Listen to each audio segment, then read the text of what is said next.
Hello বন্ধুরা, কালী পূজায় তোমাদের অনেক শুভেচ্ছা। আশা করি তোমরা সকলেই ভালো এবং সুস্থ আছো। আমি বেশ ভালো আছি। প্রথমেই চলো তোমাদেরকে দেখিয়ে দিই, অন্তু প্রচুর বোম কিনে এনেছে। আর বোম কী কী কিনেছে তার একটা সেপারেট ভিডিও খুব তাড়াতাড়ি আসছে। আর বোমের সাথে মায়ের একটা ছবিও তুলে নিয়েছি।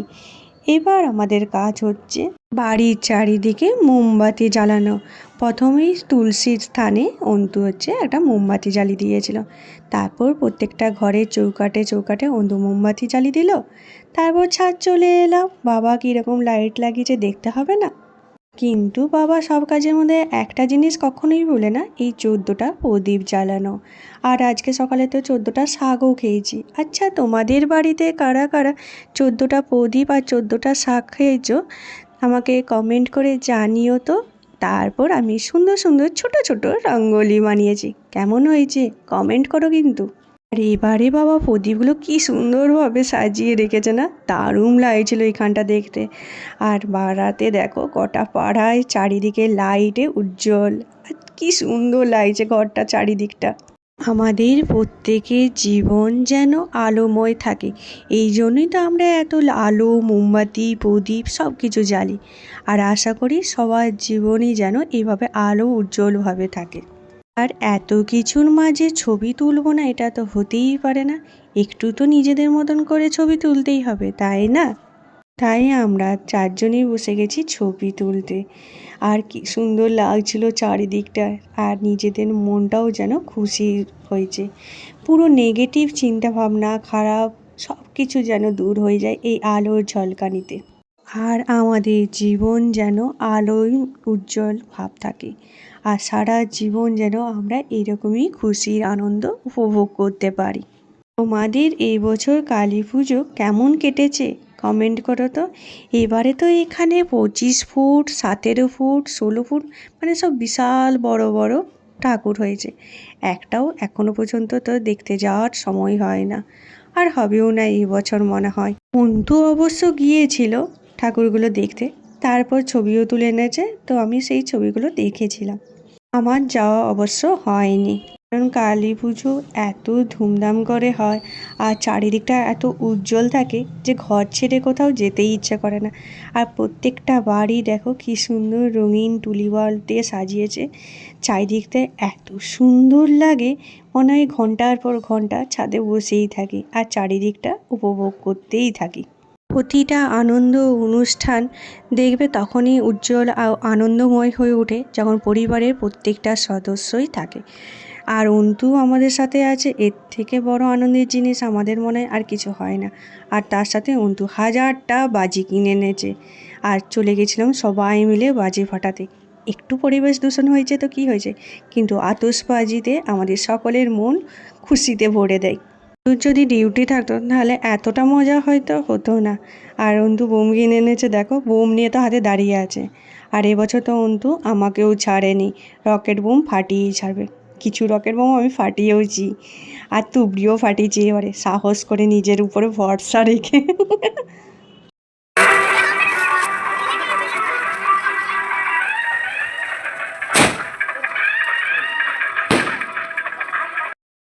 ফাটাতে আমার খুব ভয় লাগে, কিন্তু দেখতে আবার আমার খুব ভালো লাগে।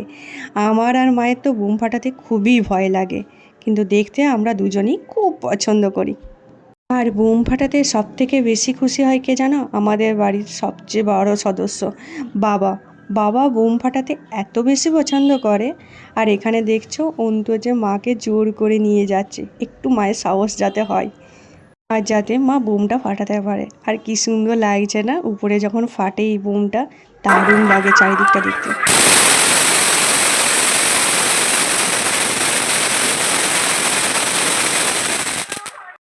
পর অন্তু বোম ফাটাচ্ছিল আর এই ভিডিওটা প্রশান্ত করে দিয়েছিল।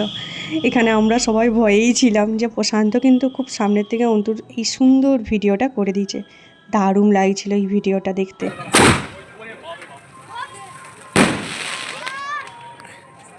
পর আমরা কিছু তুবড়িও ফাটালাম, আর লাস্টে আমি একটা রকেট বোম ফাটিয়েছি। লাস্ট বললে ভুল হবে, মাঝখানে আমি একটা রকেট বোম ফাটিয়েছি। সাহস করে বললাম না, এবছর আমি রকেট বোম, তুবড়ি বোম সবই ফাটিয়েছি। দারুণ লাগছিল চারিদিকটা দেখতে, এত সুন্দর লাগছিল না, আর খুব মজা লাগছিল। সবাই মিলে যখন থাকবো এই মজাগুলোই থাকে, তাই না? আমার তো বেশ লাগছিল। আচ্ছা, তোমরা কারা কারা এইরকম বুম ফাটাতে পছন্দ করো, আর কারা কারা আমার মতন ভয় পাও, সেটা কমেন্ট করে জানাও তো।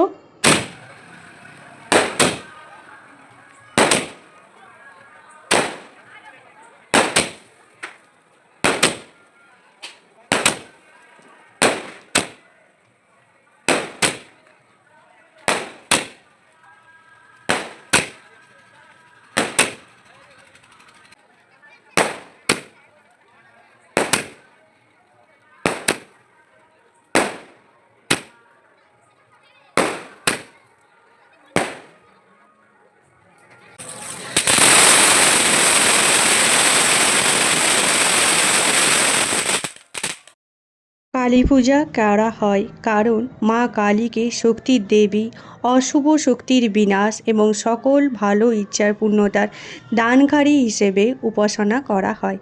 এই পুজো তান্ত্রিক সাধনার অংশ হিসেবেও করা হয় এবং দীপাবলির অমাবস্যা রাতে এটি বিশেষভাবে পালিত করা হয়। এর মাধ্যমে সমাজের ন্যায় অন্যায়ের প্রতিবাদ, সামাজিক বন্ধন স্থাপন, গুরুজনের প্রতি সম্মান, এইসবের জন্য আমরা কালী পূজা করি। কালী পূজার শক্তির কারণ হলো শক্তির দেবী। মা কালী হলো শক্তির দেবী, তার অশুভ শক্তির বিনাশ করে।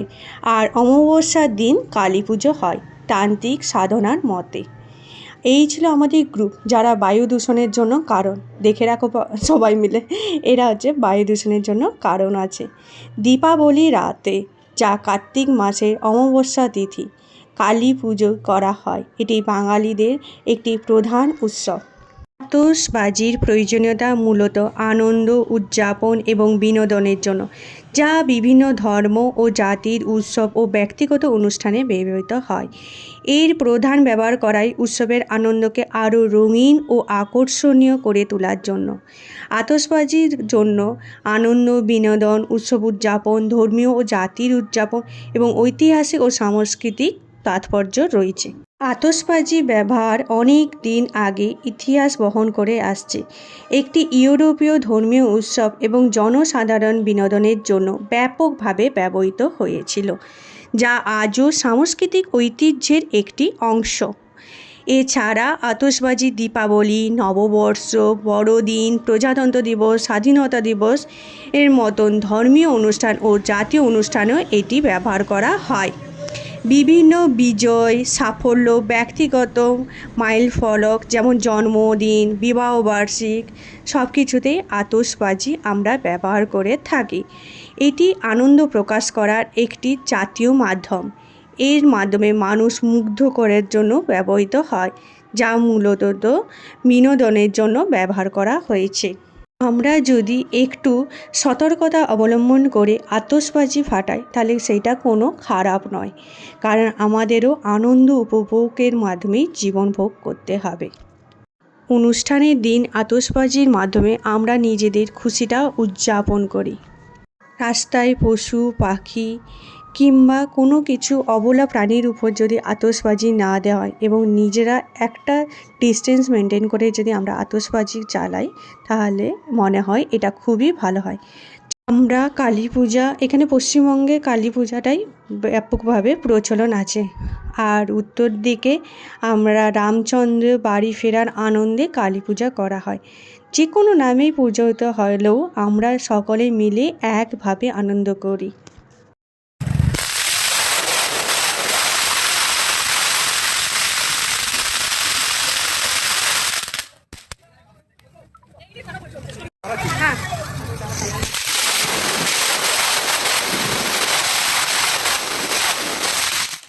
চলো তোমাদেরকে পাড়ার ঠাকুরটা দেখিয়ে দিই, কী সুন্দর লাগছে না ঠাকুরটা।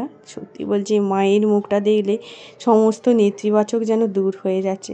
তার সাথে তার পাশেই আরেকটা করেছে কঙ্কাল দেখো মণ্ডকুটের করেছে।